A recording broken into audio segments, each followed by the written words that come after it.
ბოლოს და ბოლოს მიზანს მივახციე, მივიღე ის სიჩქარე, რომელიც მე მჭირდებოდა ამ წუთას და ეხლა ყველაფერს დაგილაგებ აი ესე თაროზე და გეტყვი, რომელი უნდა იყიდო, რომელი არა, რა შემთხვევაში და რატო.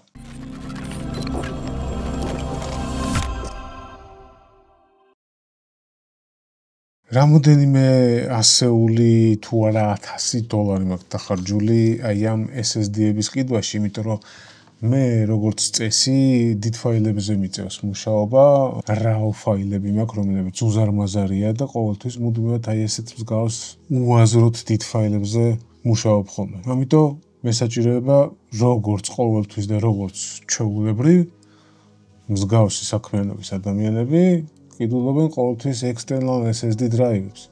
ამასთან ერთად 2 ტერაბაიტი მაქვს Google Drive-ზე, რომელსაც ვიხდი 7-8 წლის მანძილზე და არ გავაჩერებ ალბათ კარგი ხნის განმავლობაში თუ არ დავამატებ, მაგრამ SSD drive-ები, external drive-ები, ესეც აუცილებელი ატრიბუტია ჩემთვის და ჩემნაირი პიროვნებებისთვის, ამიტომ ყოველთვის როდესაც MacBook-თან გექნება საქმე და ჩემნაირად დიდ ფაილებთან ურთიერთობა, ვიდეოს მონტაჟი, ფერები და ასე შემდეგ, რა თქმა უნდა გესაჭიროებათ NVMe SSD drive-ები, რომლებიც გაცილებით ჩქარია, ვიდრე ჩვეულებრივი HDD drive-ები. გამტარობას ეხლა ვაგეტყვი. საშუალოდ ჩვეულებრივი HDD drive-ები არის 30-70 მეგაბაიტი. 100-ზე არ ადის ხოლმე ძალიან იშვიათად. შემდეგ მეორე თაობის ესე ვთქვათ, აი ესეთ კვადრატულ პლასტმასებში ჩადებული SSD drive-ები იყო დაახლოებით 300-დან 500-მდე გამტარობას. შემდეგ წარმოვიდა NVMe drive-ები, რომლებსაც 1000-დან და ზევით გამტარობა აქვს. ძირითადად ყოველ შემთხვევაში 2000 რაღაცა. როდესაც საქმეს დაიჭერთ Mac-თან, ზოგადად Mac სისტემასთან, დაემშვიდობეთ ყველა აი ამ რეალურად დაწერილ სიჩქარეებს. ანუ Amazon-ზე როდესაც შედიხართ, ამ drive-ებს აწერია გამტარობა, აი მაგალითისთვის, ნახეთ ჩემი შენაძენები. ბოლოს ვიყიდე 6 დეკემბერს 2023 წელს. საერთოდ არაფერს არ ვამბობ, არანაირი პრეტენზია არ მაქვს ამ SSD drive-ებზე, იმიტომ რომ მართლა ნამდვილად კარგად მუშაობს, უბრალოდ შაითან მაშინასთან, კერძოდ იცით ალბათ როგორც ვეძახი მე Mac-ებს და ამ სისტემას ზოგადად, როდესაც ამასთან დაიჭერთ საქმეს, მაშინ იცოდეთ, რომ ყველაფერი უკუღმართად წაგივათ. ძალიან ბევრი პრეტენზიას გამოხატავს კომენტარებში პროფესორებიც გამოჩნდებიან, არა იგივეს აკეთებს, რასაც გაჩვენებს და იგივეს იწერს და იგივენაირად ვაკაჩავებს ინფორმაციას და რაღაცა, მაგრამ ერთ რაღაცას გეტყვი. იდიტე ნამორე. არა იდი ნახონდის ესეთ ადამიანს გავცემა ესეთ პასუხს, ცოტა ძალიან ფრანგულად რომ არ გამომივიდეს და მე კიდე რეალურ ტესტებს გაჩვენებთ, ვისაც ნამდვილად ისჯერათ ჩემი ტესტების, ჩემი გამოცდილების და ასე შემდეგ. აგერ შეხედეთ 2000 მეგაბაიტი წამში, ხო? კი ბატონო. მაგრამ როდესაც საქმე არის Windows-თან და ჩვეულებრივ PC-სთან და არა Mac-თან. Mac-ს არ აქვს ხარდაჭერა ეგრეთ წოდებულ dual lane USB-ზე, რომლების 99% აწყობილია აი ამ მეთოდით. SSD drive-ები, აი ესენი dual lane USB-ს ხარდაჭერით მუშაობს და რაც გიწერიათ, რა თქმა უნდა, იმას Mac-ზე ვერასოდეს ცხოვრებაში ვერ მიიღებთ. ანუ Mac-ს 2020-ის შემდეგ, თუ არ ვცდები, რაც M პროცესორები დაიწყეს, მხოლოდ Thunderbolt-ის მხარდაჭერა აქვს. ჩემ შემთხვევაში ჩემი Mac-ის Thunderbolt მე-4-ის მხარდაჭერაა და dual lane USB-ებთან საერთოდ კავშირში არა. ანუ 2000 უწერია გამტარობა, მაგრამ რეალობაში Mac-ზე შეერთებ თუ არა, და 700-დან 900-მდე თუ გააწურინე ისიც ძალიან დიდი მაქსიმუმი. ნუ გავიწყდებათ, რომ ეს ყველაფერი რეალურად მარკეტინგულად არის გათვლილი, არაფერი ხელს არ უშლიდა აი ამ ჩვენ ვაჟბატონებს კუპერტინოდან, რომ dual lane USB-ს მხარდაჭერაც ჩაერთოთ, მაგრამ არა.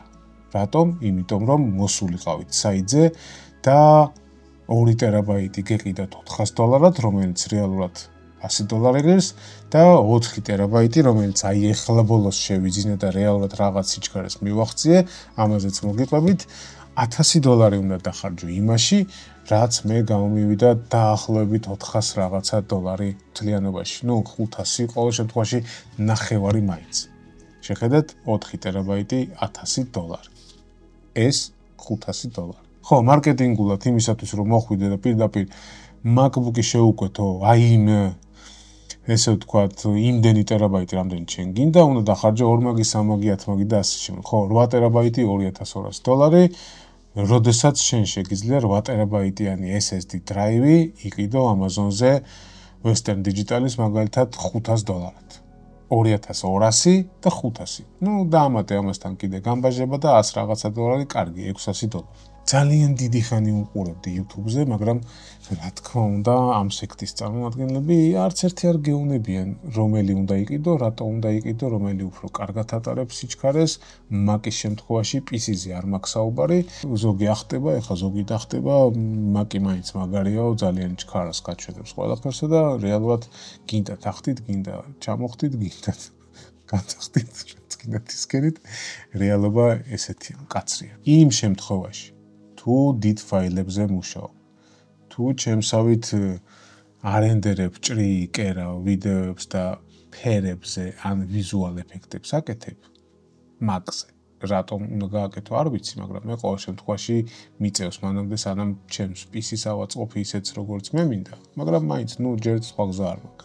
ეს SSD დრაივები ვერც ვერაფერში ვერ დაგეხმარებია. ვიდეოს ედიტინგში კი ბატონო გამოიყენებ 800-900 სიჩქარეს, ამტანია გამოიყენებ. თუმცა მაინც flow არ გაქვს ისეთი როგორც საჭირო. მაგრამ ფერებს ან რაღაც visual effects დაამატებ თუ არა, იცოდე რომ უკვე всё. ან უნდა გადახვიდე PC-ზე, კი ბატონო, ეს დააყენე PC-ზე და ჩაულებრივად თამაშივე დაჭრი, დაკერავ, დაამონტაჟებ, რასაც გინდა იმას უზავ, ფერებსაც გაასწორებ, იმიტომ რომ 2000 სიჩქარით იმუშავებს, რაც წერია ზუსტად იმდენივე, მაგრამ Mac-ზე ნურას უკაცრავ. ამიტომ Mac-ისთვის უნდა იყიდოთ ცალკე Thunderbolt AKCC, ესე ქვია ამ ფირმას, Enclosure Thunderbolt, ნახეთ, 40 მეგაბიტი აქვს გამტარობა და Thunderbolt მე-4-ია.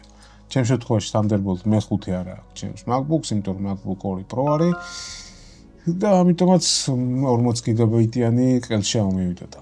შემდეგ შევიძინე აი ესეთი კიდევ Western Digital-ის 4 ტერაბაიტიანი შეხედეთ ფას და სულაც არ არის აი ეს ფასი, ნახეთ?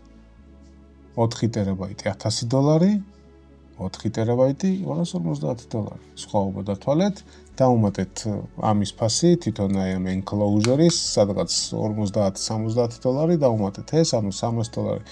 განაბაჟე 300 რაღაცა მაქსიმუმებით ანგარიში $500. კარგი, всё, შევთავაზეთ. $1000, $500 სხვაობას ის უკვე ხედავ. მაგრამ სიჩქარეშიც ნახავთ სხვაობას. ნახეთ? სხვა გზა აღარ მქონდა, უკვე ბოლო ვარიანტი უნდა მეცადა, იმიტომ რომ ძალიან არ ყოფნის სიჩქარეები და ავდექით და ვიყიდე ეს. თუმცა არც ერთი სექტანტი ამას არ გეუბნება. როდესაც შეერთებ და გატესტავ, მოდით შევხედოთ. შევაერთოთ, აგერ ვაერთებ. აი ესე. Select target drive. მივცეთ Western Digital Black-ი, ანუ ამ წუთას რომელიც მივაერთე და გავუშვათ ტესტი. წავიდა.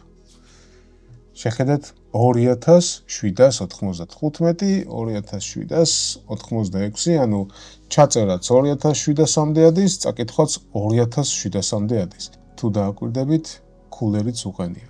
გილაგზე შეგიძლია კულერი ჩართო, ან გამორთო. ხმა აქვს დიდი? არა. საერთოდ არც ისმის.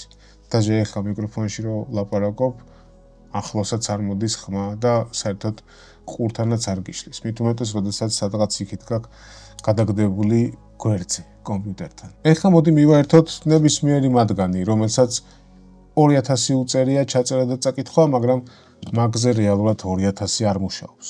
ნახეთ, გავთიშოთ და მივაერთოთ აი ეს, თქვათ, Kingston-ი, open და start. 960, თუმცა უწერია რომ 2000-ზე მუშაობს. რა თქმა უნდა, როგორც გითხარით, 2000-ზე იმუშავებს მხოლოდ Windows-ის შემთხვევაში. Samsung-ი შევაერთოთ ხო, ოღონდ არ დაიწყოთ ახლა კაბელია, კაბელის ბრალია, ნელი კაბელი გაქვს შეერთებული და სისულელები და ბულშიტები არ დაიწყოთ ძალიან გთხოვთ, იმიტომ რომ ამ წუთას Thunderbolt-ის კაბელი გიტესტავთ, რომელსაც გამტარობა 40 მეგაბიტი აქვს. T7 Samsung-ი გაუშვათ იგივე სიჩქარე 900. ანუ მეც ფიზიკურად არ ატარებს, მაკი, შანსი არ არის. რაც არ უნდა შენ შპაგატში ჩაჯდე, გაიგიჟე თავი, უბრალოდ არ ატარებს. მხოლოდ და მხოლოდ ცნობს Thunderbolts. დანარჩენ ნებისმიერ უჩქარეს USB-ს, USB 3, USB 4, თუ გინდა USB 12 მიეცი მნიშვნელობა არ აქვს, ხედავს მხოლოდ და მხოლოდ აი ესე. всё, მორჩენილია.